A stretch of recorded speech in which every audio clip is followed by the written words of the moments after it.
Stumble along for another block. Then I stop at a classic Soho cast-iron building. It's home to Writer's Place, the last major publisher left in New York. Hell, it's the last major publisher in all of America. I clutch the box that holds the manuscript. Dirt streaks my face. My back and armpits are soaked. You know you smell like hell when you can smell your own sweat. I'm about to push my way through the revolving door when I pause. I feel like I could cry, but instead I extend the middle finger of my right hand and flip it at the drone. 2. Anne Gutman, editor-in-chief and publisher of Writer's Place, greets me with her usual warmth. "You look like shit," she says. "Thank you," I say. "Now let's get the hell out of your office and go someplace where we can't be watched." "Where'd you have in mind, Jacob? Jupiter or Mars?"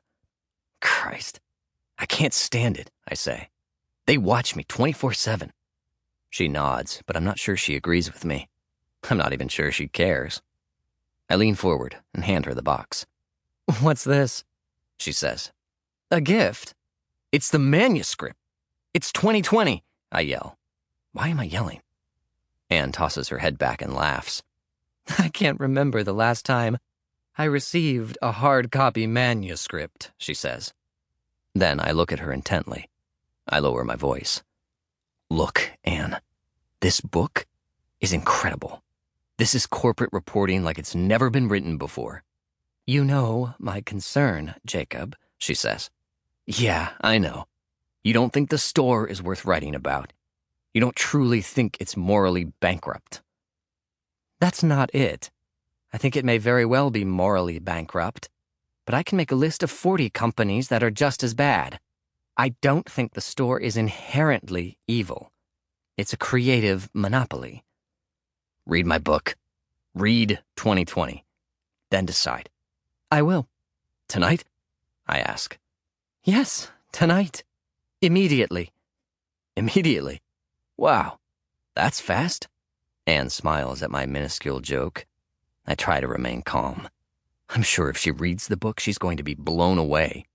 Then again, maybe she won't be. Maybe she'll toss it after a few chapters. What do I know? After all, I've been wrong about this sort of thing before. Suddenly there's noise, a scuffling of feet, indistinguishable but loud. It comes from outside Anne's office.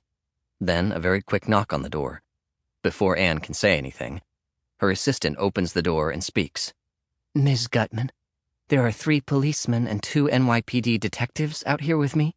"What do they want?" Anne asks. "They're here to arrest Mr. Brandeis." Anne and I look at each other as her assistant closes the door. I'm about to fall apart. As always, she's in take-charge mode. "You go out through the conference room. Then take the back stairs down and outside. Find a place to stay." Anne hands me some money from the top drawer of her desk. I turn toward the conference room. "I'll handle the cops," Anne says. "Read the book, okay?" I say. "Damn it, Jacob. Of course I'll read the book." She walks out her office door. I also start walking. The last thing I hear her say is, "Good afternoon, officers. How can I help you?"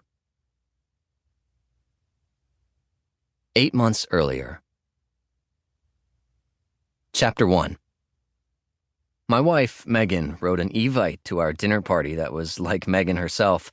Funny, sharp, and a touch mysterious. "Megan and Jacob Brandeis invite you to our last gasp in Manhattan party. Tuesday evening, August 30th, 8 p.m., 322 Pearl Street." We had invited our 8 best friends to have dinner with us in the big, goofy-looking loft space that we had carved out of half a floor in an Art Deco building. If you're thinking when you hear the word loft that the space was glamorous, high-tech, and modern, you're thinking wrong. Our very long, very narrow apartment was in what had once been an old insurance company building.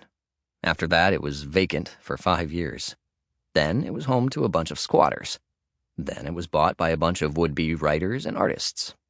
Each apartment had a tiny view of the East River and a fabulous view of the garbage barges docked at the South Street seaport. We could afford the apartment only because the area at the time Then the financial district, now very chicly.